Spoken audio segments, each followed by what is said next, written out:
Para sa ating KP500 touch Bluetooth build, gumamit ako ng TTP223 touch sensor switch module. Ang touch sensor switch module ay powered ng 5 volts.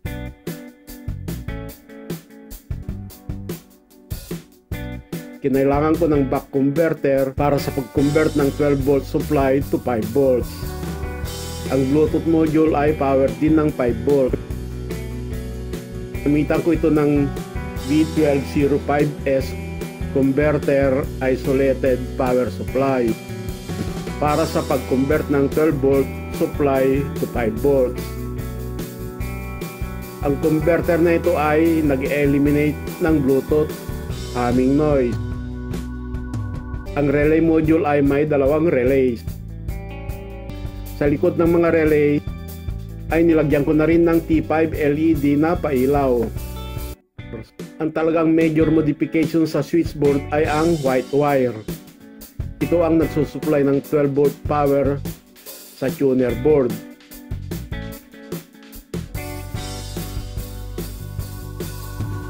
Na-disconnect na ang white wire sa switchboard at pinalitan ng bagong white wire na magsusupply ng power sa tuner board at sa Bluetooth circuit.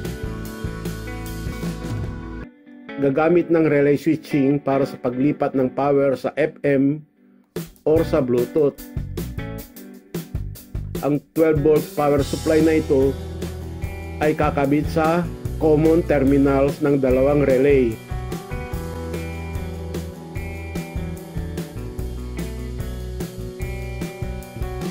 At positive terminal ng relay module.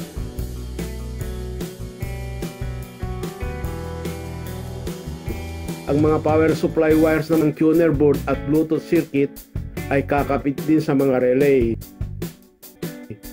Sa power wire ng tuner board, kukonek siya sa normally closed terminal.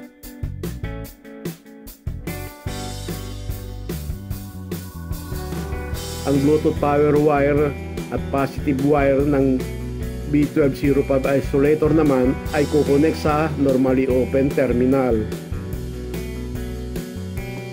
Ang red wire naman na pailaw para sa Bluetooth ay kukonek naman sa normally open terminal ng pangalawang relay.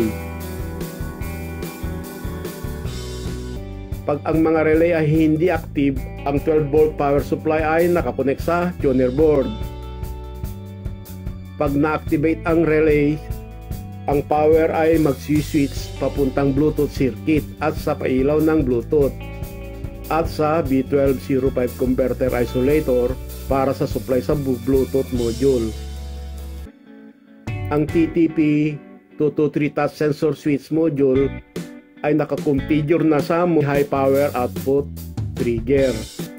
Para sa 5 volt power supply, gumamit ako ng maliit na 12 volts to 5 volts DC to DC buck converter. Ang high output current ng touch switch module ay kukonect sa trigger terminals ng relay module. Ang mga relay ay set na sa high input trigger option. Naglagay din ako ng T5 LED lamp sa tape player power terminals. Pailaw ito during tape play. Green ang pailaw sa FM mode at blue sa Bluetooth mode. Ang mga Bluetooth output audio signals ay directly injected na sa preamp board. Hindi dadaan sa relay ang mga audio signals. Ang mga relays ay para lang sa power supply. Ang audio signal wires ay kukonek sa component side sa likod ng preamp board sa may mga orange wires.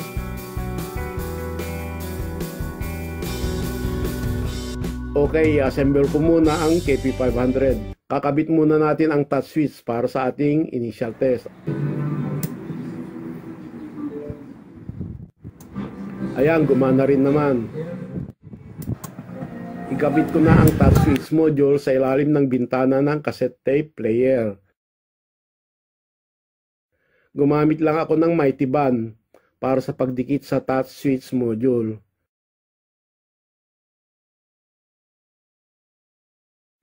balik muna ang faceplate at mga control knobs para makabit na rin ang touch Bluetooth sticker label.